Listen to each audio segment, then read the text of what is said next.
Now, to speak a little bit about the airline industry, it also saw a decline in passengers. In about 2009, passenger traffic dropped by about 8%. However, unlike hotels, the airlines were able to cut capacity and stem their growth to respond to the drop in demand.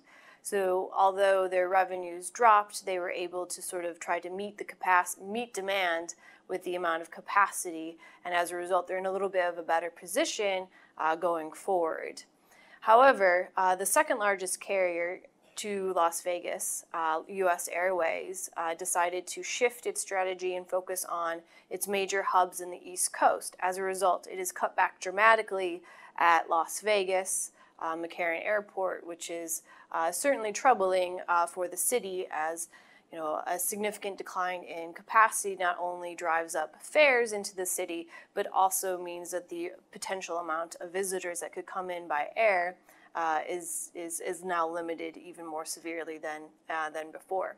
However, there's one bright spot. One of the most profitable carriers in the world, Allegiant Air, is based in Las Vegas. However, it is a very small airline with about $500 million in revenue, so it's not certainly as large as the traditional carriers in the US, but it is extremely profitable. It follows a very unique strategy in which it flies from small communities with about between 50,000 to 500,000 people to large tourist destinations such as Las Vegas and Orlando. It uses older MD-80s, which it was able to acquire inexpensively because these aircraft guzzle a lot of fuel, and when fuel prices skyrocketed over 2007-2008, it was able to buy them very inexpensively. This allows them to fly the planes infrequently.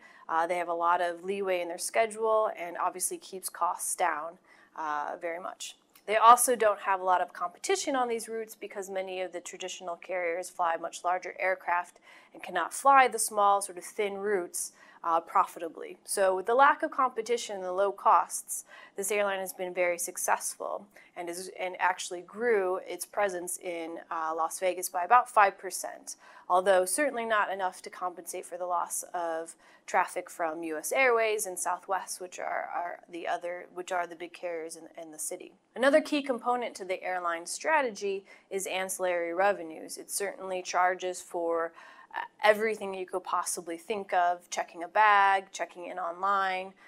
So any sort of airfare, it's truly unbundled air price tickets. So it definitely relies on kind of filling the seats and then making money off of things that people spend during their trip. Another ancillary revenue is selling packages. Allegiant Airline benefited from the lack of demand for hotel rooms. It sold about 500,000 Las Vegas hotel rooms in 2009. It was able to negotiate great rates with the hotels because they were desperate for guests, and then sort of put that into a package and achieve high margins through that method. As a result, it grew strongly in 2009 and is kind of a bright spot for the city.